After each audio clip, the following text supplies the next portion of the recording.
Hi friends. पिछली class में जो हमने बात की थी वो ये की थी कि कोई रोड अपने खुद के वेट की वजह से कैसे इलोंगेट करती है, मतलब खुद की वेट की वजह से वो कैसे लंबी होती जाती है, कैसे उसका खुद का वेट उसकी लेंथ को एक्सपेंड करता है। वहां हमने एक वर्ड पढ़ा था मॉडुलस ऑफ इलास्टिसिटी या यंग्स मॉडुलस ऑफ इलास्टिसिटी। मैंने आपको बताया था कि दो तीन तरह के मॉडुलस या कोफिशिएंट और हमारे काम में आएंगे। हो सकता है, जहां तक मुझे याद है मैंने एक चीज बताने में मिस्टेक कर दी, वर्ड इधर उधर हो गए थे, उनको भी मैं यहाँ पे आपको एक्सप्लेन करता हूँ। पहले हम चलते हैं वापस से स्ट्रेन में। आज जो हम चीज पढ़ेंगे वो तब समझ में आएगी जब हमें पहले स्ट्रेन दोबारा से पता हो। स्ट्रेन हमने पढ़ा था कि तीन तरह से हो सकता है। पहला जिसको हम बोलते हैं लीनियर, या मैंने शायद जो गलती की थी वो ये कर दी थी कि लॉन्गिट्यूडनल दूसरे वाले को बता दिया था। लीनियर स्ट्रेन मतलब क्या है? ये कोई तार है, इसको आप खींचते हो, खींचने की वजह से मान लो इसकी लेंथ पहले एल थी, आपने इसको खींच दिया डेल्टा एल लेंथ से, तो जो लॉन्गिट्यूडनल स्ट्रेन है ये होता है डेल्टा एल बाई एल। तीन तरह के मॉडुलस हमारे काम में आएंगे या तीन तरह के कोफिशिएंट हमारे काम में आएंगे, वो तीनों तीन चीजों पे बेस्ड है। फिर से सुनना, तीन कोफिशिएंट तीन तरह के फोर्सेस पे डिपेंड करेंगे। कैसे?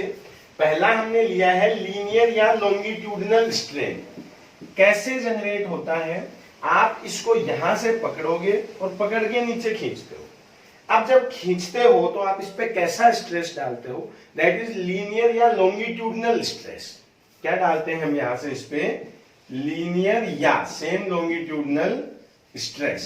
इस लीनियर स्ट्रेस की वजह से इस वायर में कुछ लीनियर स्ट्रेन जनरेट होता है। फिर से सुनना, इस वायर को जब हम पकड़कर नीचे खींचते हैं तो इसमें हम कुछ लीनियर स्ट्रेस डेवलप करते हैं। लीनियर स्ट्रेस की वजह से कैसा स्ट्रेन डेवलप करते हैं? Linear strain. तो यहां जो चीज आती है, एक फॉर्मूला हम पढ़ते हैं कि जो लीनियर स्ट्रेस है ये डायरेक्टली प्रोपोर्शनल होता है लीनियर स्ट्रेन के। याद हो तो हुक्स लॉ में ये लीनियर वर्ड भी हट जाता है, directly stress is proportional to आता है स्ट्रेन। अब लीनियर स्ट्रेस को अगर इससे लिख दें, लीनियर स्ट्रेन को ई से लिख दें, तो यहां जो हमने कांस्टेंट लिया था उसका नाम हमने लिया था Young's modulus of elasticity. First modulus जो हम लास्ट लेक्चर में भी पढ़ चुके हैं वो था यंग्स मॉडुलस ऑफ इलास्टिसिटी। इस चैप्टर में से चार चीजें हैं जिनमें से ऑलमोस्ट हमसे क्वेश्चन पूछा जाता है।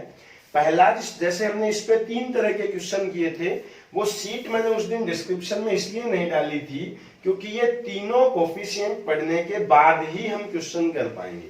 तो आज पहले हम इसको कंप्लीट करेंगे, उसके बाद मैं आपको सीट डिस्क्रिप्शन में आज दूंगा।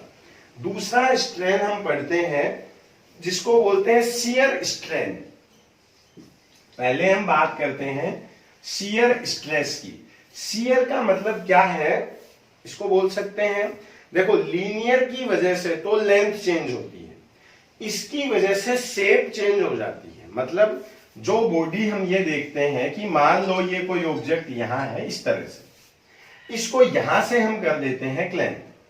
क्लैंप का मतलब होता है फिक्स कर देना। मान लो हमने फेविकोल से, फेविक्विक से किसी भी चीज को यहां डाल के इस चीज को क्या कर दिया, ऑब्जेक्ट को यहाँ पे फिक्स कर दिया। अब हम इस पे यहां फोर्स लगाते हैं, वो फोर्स जो इसमें हम यहां लगा रहे हैं इस डायरेक्शन में, इस डायरेक्शन में, वो है shear stress. What is shear stress? Which is trying to change the shape, जो इसकी शेप को चेंज करना चाह रहा है, जो इसको यहां से आगे लेके जा रहा है। शियर मतलब आप लाइक टेंजेंशियल स्ट्रेस मान सकते हो, जो इसको यहां से पकड़ के टेंजेंशियल स्पर्श करके, टच करके आगे ले जाना चाह रहा है। कौन सा स्ट्रेस यहां पे डेवलप कर रहे हैं हम? This is tangential stress. इस शियर स्ट्रेस को हम दूसरे वर्ड में बोल सकते हैं टेंजेंशियल स्ट्रेस, जो यहां से टच करके इसको ऊपर लेके जाता है। अब क्या होगा, मान लो ये कोई ऑब्जेक्ट है, वायर का बना हुआ है, आपको कहा जाए यहां से फिक्स करके ऊपर से इस पे स्ट्रेस डेवलप कीजिए, तो क्या होगा? ये जो पार्ट है इसका, ये कुछ आगे इस तरह से हो जाएगा। सही बात है, नीचे का पार्ट तो क्लैंप था, हिल नहीं सकता था, ऊपर के पार्ट पे जब हम शियरिंग करेंगे, शियरिंग मींस पकड़ के यूं फोर्स डेवलप करेंगे, कैसा फोर्स? Tangential force. तो ये वायर अपने ओरिजिनल फॉर्म से कुछ आगे चला जाएगा। मान लो ये फाई एंगल से या थीटा एंगल से चला गया। इस थीटा को शियर स्ट्रेन बोलते हैं। क्या बोलते हैं? Shear strain. तो शियर स्ट्रेस की तरह ही दूसरा वर्ड यहां पे आता है शियर स्ट्रेन। देखो, मान लो इसकी ये लेंथ L थी, ठीक है, इसको हमने बोल दिया डेल्टा L, ठीक है, कि कितना आगे इसको ले गए हम? Delta L। तो इस पॉइंट को जितना आगे ले गए, कितना आगे ले गए? Delta L। तो जो थीटा है वो लिया जाता है डेल्टा L अपॉन L से, कि डेल्टा L तो कितना है, कि कितना आगे लेके गए हैं, और ये कितना है? जितनी साइज थी। मन में आ सकता है कि सर ये किस तरह से फॉर्मूला डेवलप हुआ है। देखो क्या है कि जो टेन थीटा है वो हम क्या पढ़ते हैं? Perpendicular by base. अब ये अगर ट्राइंगल ले, टेंजेंशियल, स्टार्टिंग में क्या वर्ड आता है? ये कोई कंसेप्ट नहीं है, मैं आपको समझा रहा हूं कि कैसे इसको याद रख सकते हैं। तो टेन का मतलब होता है परपेंडिकुलर बाई बेस। अब परपेंडिकुलर होता है थीटा के सामने, कितना है? Delta L। बेस होता है ये, तो ये कितना है? L। टेन थीटा, देखो जब थीटा स्मॉल होता है, पहली चीज की थीटा स्मॉल क्यों होता है? मान लो कोई दीवार है, नीचे से फिक्स है, जमीन में है, ऊपर अगर 5-10 आदमी एक साथ मिलकर उसको पुश करते हैं, आगे की तरफ धक्का देते हैं, तो कितना आगे धक्का दे सकते हैं? यूं तो है नहीं कि वो नीचे का पार्ट नीचे रहेगा और ऊपर से पूरा आगे ले जाएंगे। उसमें हम थोड़ी बहुत शियरिंग जनरेट कर सकते हैं। शियरिंग सॉलिड्स में पढ़ रहे हैं हम, हमारे चैप्टर का नाम है प्रॉपर्टी ऑफ सॉलिड्स। अब सॉलिड में ज्यादा शियरिंग नहीं की जा सकती, मतलब ये जो थीटा है ये हमेशा स्मॉल होता है। अब यहां से हम क्या कह दें? इफ थीटा इज स्मॉल, अगर थीटा छोटा हो तो टेन थीटा को हम क्या बोलते हैं? देखो, टेन जीरो की वैल्यू याद हो तो कितनी होती है? 0। मतलब अगर थीटा स्मॉल है तो इस थीटा को ही क्या लिख दिया जाता है? आगे। ये 0 आगे आ गया है, तो हम क्या कह सकते हैं? इफ थीटा इज स्मॉल, अगर थीटा छोटा हो तो इस वैल्यू को ही आगे लिख देते हैं। तो टेन थीटा को क्या लिख सकते हैं? थीटा। तो यहां से थीटा इज इक्वल्स टू क्या आएगा? Delta L upon L। Theta is equals to delta L upon L। हमने पहला स्ट्रेस पढ़ा था जिसमें नॉर्मल स्ट्रेस लगा था या लीनियर स्ट्रेस लगा था, जिसकी वजह से लेंथ चेंज हुई थी। यहां हमने टेंजेंशियल स्ट्रेस जनरेट किया, जिसकी वजह से शियर स्ट्रेन जनरेट हुआ है, या बॉडी का जो फॉर्मेट था या जो बॉडी की शेप थी वो कुछ चेंज हो गई है। कैसा स्ट्रेस था? टेंजेंशियल स्ट्रेस था। कैसा स्ट्रेन आया है? शियर स्ट्रेन आया है। इसको भी अगर आप एक बार के लिए टो से लिख दें, तो अब इसको मैं यहां से हटा रहा हूं, समझ में आ गया आपको? आगे चलते हैं। हमने अभी ये कहा था कि हुक्स लॉ जब पढ़ते हैं, फिर से पिछला आपको याद दिलाता हूं, इस चैप्टर में क्या है, बार बार में अगर पीछे वाली चीज भी साथ में कंपेयर करते रहेंगे तो माइंड में कंफ्यूजन जनरेट नहीं होगा। तो हमने क्या कहा था कि जो हुक्स लॉ है ये होता है stress is proportional to strain, ठीक है। फिर यहां जब इसको हटाते हैं तो प्रोपोर्शनल का सिंबल आता है E, जिसको हम बोलते हैं सिंपली इलास्टिसिटी। इलास्टिसिटी को मैं अलग से भी एक्सप्लेन करूंगा। अभी हमने यंग्स मॉडुलस की बात की थी। हुक्स लॉ के बाद में हमने ये कहा था कि जो लीनियर स्ट्रेस है ये डायरेक्टली प्रोपोर्शनल होता है लीनियर स्ट्रेन के, लीनियर स्ट्रेन के। यहां से जब हमने इसको हटाया तो कांस्टेंट लिया था y, यंग्स मॉडुलस लिखा था tau is equal y into e. अब अभी जो हमने बात की stress is proportional to strain है, तो नेक्स्ट लॉ जो आता है वो आता है कि टेंजेंशियल स्ट्रेस जो है ये डायरेक्टली प्रोपोर्शनल है किसके? शियर स्ट्रेन के। या इसी को आप लिख सकते हो कि जो शियर स्ट्रेस है ये डायरेक्टली प्रोपोर्शनल है शियर स्ट्रेन के। डायरेक्टली प्रोपोर्शनल है। हर प्रोपोर्शनल के बाद क्या लेना है? एक सिंबल। अगर इस स्ट्रेस को भी आप टो से लिख देते हैं, याद रखें कैसा स्ट्रेस है? टेंजेंशियल स्ट्रेस है, तो ये है टो। इज इक्वल टू, यहां भी एक कांस्टेंट लेना है। यहां जो कांस्टेंट हम काम में लेते हैं उसको बोलते हैं मॉडुलस ऑफ रिजिडिटी। देखिए रिजिडिटी का मतलब होता है दृढ़ता, कि कितना कोई एटम पास पास है, कितना रिजिड है। रबड़ कम रिजिड है, उससे ज्यादा रिजिड हम ले सकते हैं वुड को ले सकते हैं, उससे ज्यादा रिजिडिटी हम स्टील की ले सकते हैं। मतलब कितने एटम पास में है, कितने मोलिकुलर पास में है, ये उसको शो करता है कि इसकी रिजिडिटी कितनी हाई है। तो यहां पे आएगा टो इज इक्वल्स टू, इस मॉडुलस ऑफ रिजिडिटी को कई जगह ईटा से लिखते हैं और कई जगह पे सी से लिखते हैं। तो ईटा यहां पे आएगा इज प्रोपोर्शनल टू क्या था, शियर स्ट्रेंथ, जिसको हम किससे लिख रहे थे, थीटा से। तो टो इज इक्वल्स टू ईटा, याद करो थीटा क्या था, डेल्टा एल अपॉन एल। याद है अभी इस तरह का डायग्राम हमने पढ़ा था कि this is delta L and this is L, इसको बोलते हैं शियर स्ट्रेंथ।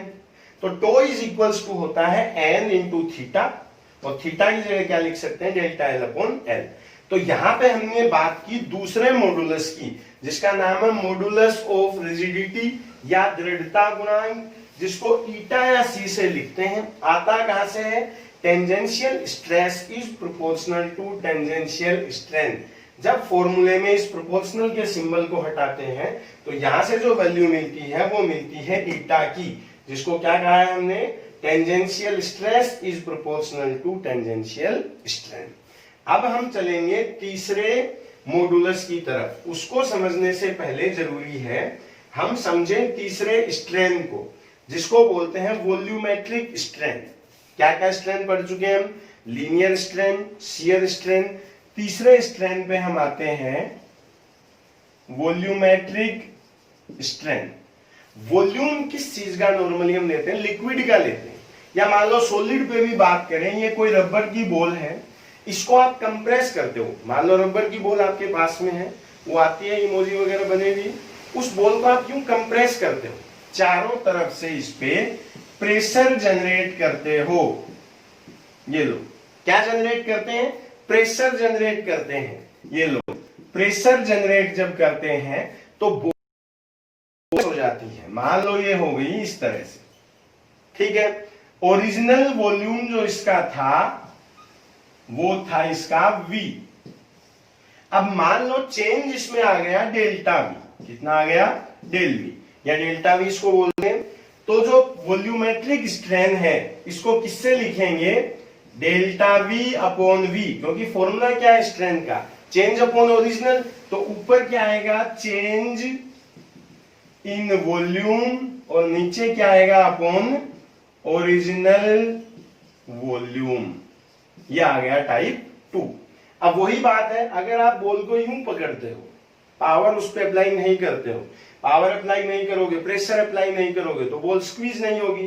प्रेशर अगर ज्यादा जनरेट करते हो तो बॉल स्क्वीज होगी। तो हम क्या कह सकते हैं कि जो प्रेशर है ये डायरेक्टली प्रोपोर्शनल है किसके, वॉल्यूमेट्रिक स्ट्रेन के। तो यहां से जो लो आता है वो आता है pressure is directly proportional to volumetric strain. इसको लिखते हैं P is proportional to delta V upon V। यहां जो थर्ड कांस्टेंट आता है उसको बोलते हैं बल्क मॉडुलस, B से इसको लिखते हैं, क्या नाम है इसका, बल्क मॉडुलस। हर बार जब प्रोपोर्शनल का सिंबल हमने हटाया है तो कोई कांस्टेंट लिया है, इस प्रोपोर्शनल के सिंबल को जब हटाते हैं, यहां साथ में माइनस भी कई बार लगा हुआ होता है। क्यों, क्योंकि जब आप बॉल को कंप्रेस करोगे तो वॉल्यूम कम होगा, बढ़ नहीं सकता। वायर को खींचते हो, लेंथ इंक्रीज होगी, लेकिन अगर बॉल को आप प्रेशर जनरेट करते हो तो वॉल्यूम क्या होगा, उसका कम होगा। तो यहां साथ में क्या लगा होता है, माइनस। तो P is equals to minus B delta V upon V।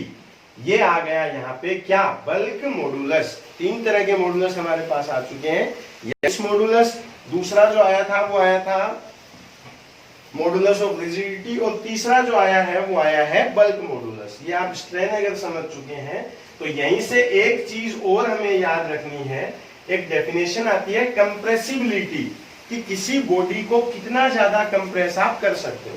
अब अगर बल्क मॉडुलस ज्यादा है तो कम कंप्रेस कर सकते हो, और बल्क मॉडुलस कम है तो आप ज्यादा कंप्रेस कर सकते हो। तो जो नेक्स्ट वर्ड आता है यहाँ डेफिनेशन का, जिसको हम बोलते हैं कंप्रेसिबिलिटी, इसको सी से आप लिख सकते हो। ये क्या है? कंप्रेसिबिलिटी जो होती है ये उल्टा होता है किससे? बल्क मॉडुलस से। Compressibility is inverse of bulk modulus. अगर बल्क मॉडुलस ज्यादा है इसका मतलब आप उसको कम कंप्रेस कर सकते हो, कम दबा सकते हो। ये मान सकते हो आप, जो प्लास्टिक का बॉल है अगर अच्छे प्लास्टिक से, स्ट्रॉन्ग प्लास्टिक से बना हुआ है तो आप उसको हाथ से कंप्रेस नहीं कर सकते हो। उसका बल्क मॉडुलस हाई है, इसलिए उसको कंप्रेस करना मुश्किल है।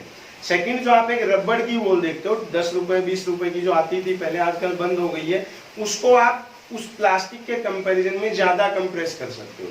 और जो आता है जिसके ऊपर वो आजकल एक इमोजी बना हुआ आता है, 2 आंखें, नीचे लिप्स वगैरह होते हैं, जिसको आप ब्लड सर्कुलेशन के लिए हाथ से कंप्रेस कर सकते हो, उसको आप पकड़ के इजीली दबा सकते हो। बच्चों के खेलने के लिए आता है, उसमें मोटू पतलू वगैरह कई चीजें बनी हुई आती है। उसका बल्क मॉडुलस कम होता है। तो जिसका बल्क मॉडुलस कम है उसकी कंप्रेसिबिलिटी हाई है। कंप्रेसिबिलिटी को क्या कह सकते हो? This is ability of compressing, कि उसको कितना कंप्रेस किया जा सकता है, और इनवर्स ऑफ कंप्रेस, और inverse of bulk modulus. So what is compressibility? It is inverse of bulk modulus. While इसकी जो सेकेंड डेफिनेशन है वो हम दे सकते हैं, it is ability of compressibility. Compressibility तो डेफिनेशन है, it is ability of squeezing, आप लिख सकते हो कि कितना उसको स्क्वीज कर सकते हो। दिस इज कंप्रेसिबिलिटी और इनवर्स ऑफ।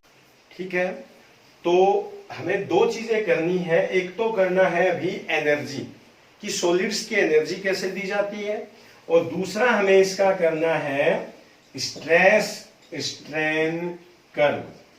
अब स्ट्रेस स्ट्रेन कर्व तो करवाऊंगा मैं आपको इस लेक्चर में, और जो एनर्जी है वो हम करेंगे नेक्स्ट लेक्चर में। वो इसलिए क्योंकि पहले जितना हमने कर लिया है पहले हम उसकी एक्सरसाइज सॉल्व करेंगे, उसके बाद आगे चलेंगे।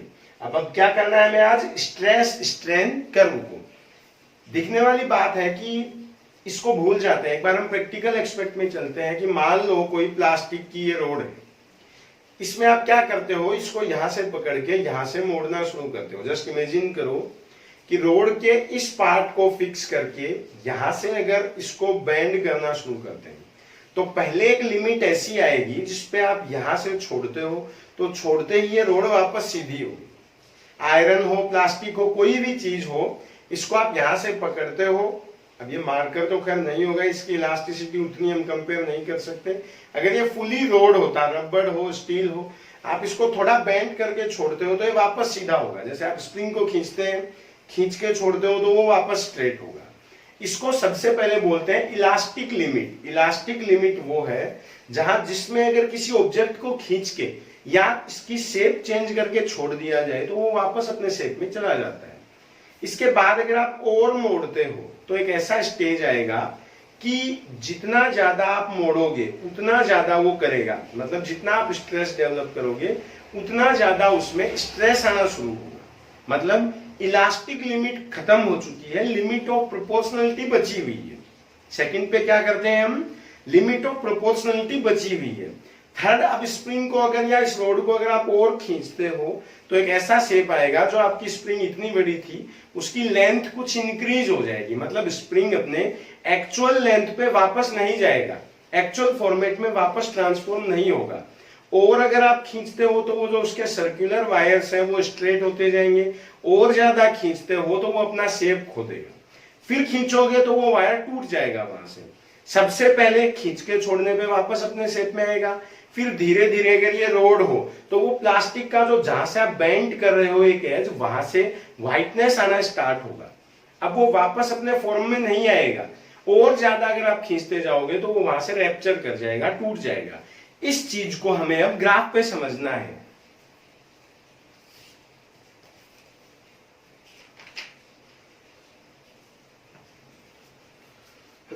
तो ग्राफ पे हम कैसे समझेंगे इसको? यहां एक ग्राफ शो कर रहा हूं मैं आपको, देखो। पहले मैं इलास्टिक लिमिट बता रहा हूं, ओ से ये चलता है, ए तक।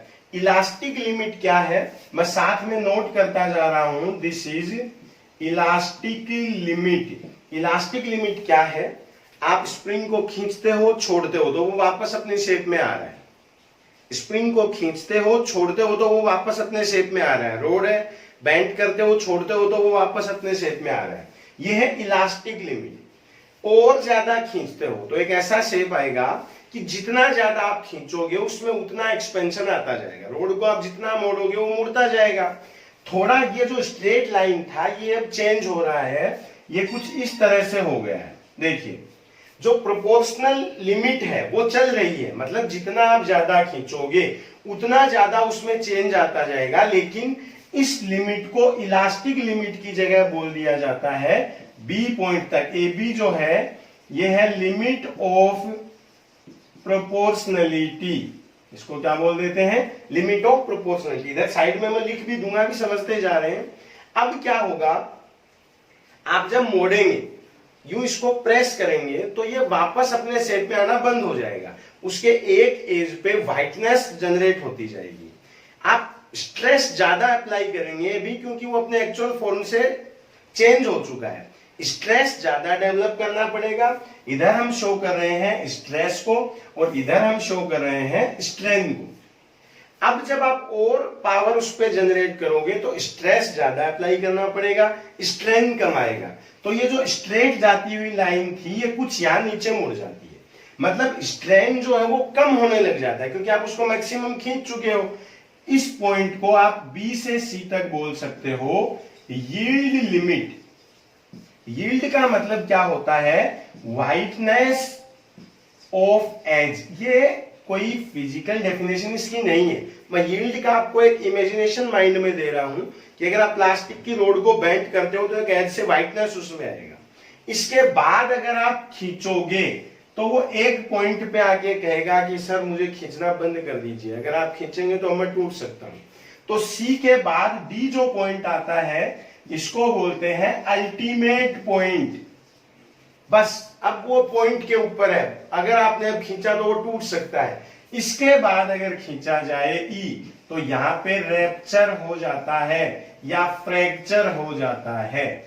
इस स्ट्रेस स्ट्रेन कर्व के 5 पार्ट हमारे पास में हैं। इन पांचों को हम साइड में लिख देते हैं ओ से ए तक। ओ ए इसको हमने क्या कहा है, इलास्टिक लिमिट। क्या है elastic limit, when stress is generated,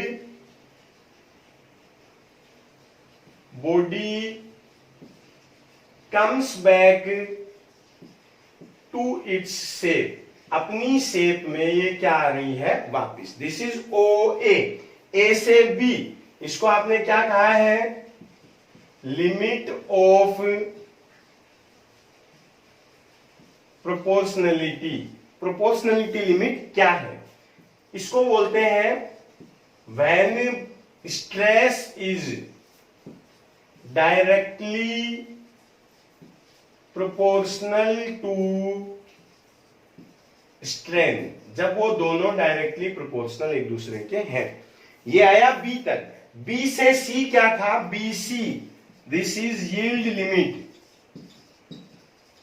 when we have to apply more stress for strain. जब हमें स्ट्रेस की वैल्यू बढ़ानी पड़ती है, पॉइंट डी या सी डी, डी को हम क्या बोल सकते हैं, अल्टीमेट पॉइंट। अल्टीमेट पॉइंट क्या है, last stage before rapture. Rapture होने से पहले का लास्ट स्टेज। और ई क्या है, रैप्चर पॉइंट है जिसपे आके ये टूट जाता है या रोड खराब हो जाती है, 2 पार्ट में डिवाइड हो जाती है। ये था stress strain curve. Next lecture में हम ये सीखेंगे कि किसी रोड की एनर्जी कैसे दी जाती है और इस चैप्टर पे थ्योरी के क्वेश्चन कितने हो सकते हैं। देखिए फिजिक्स सेकंड का है, फर्स्ट चैप्टर आपका है प्रॉपर्टी ऑफ सॉलिड्स। तीसरा अपना ये लेक्चर है, एक लेक्चर इसमें हो लगेगा। 4 लेक्चर में हम पूरा चैप्टर समझ चुके होंगे और एटलीस्ट इसके 20 क्वेश्चन आप में 20 क्वेश्चन कर चुके होंगे। आज मैं डिस्क्रिप्शन में शीट डाल रहा हूँ, उसको करने की ट्राई करना। सॉल्यूशन मैं नेक्स्ट लेक्चर में आपको करवाऊंगा। 4 लेक्चर में आप इस चैप्टर को पूरा समझ सकते हैं। इसके बाद जो चैप्टर हम स्टार्ट करेंगे वो होगा लिक्विड्स के बारे में, फ्लूइड के बारे में। ये सॉलिड था, नेक्स्ट चैप्टर होगा फ्लूइड, जिसमें विस्कोसिटी पढ़ेंगे, सरफेस टेंशन पढ़ेंगे, कैपिलरिटी पढ़ेंगे। वो इससे कुछ बड़ा है, लेकिन चैप्टर वो भी पूरा है, ये भी पूरा चैप्टर है। 4 लेक्चर में अगर आप ऐसे पढ़ते हो तो पूरा चैप्टर आपके माइंड में फिक्स हो सकता है। रिवाइज करते रहे, शॉर्ट नोट साथ में बना ले, ताकि एक पेज में देखने के बाद आप इस पूरे चैप्टर को एक साथ रिवाइज कर सकें। बाय।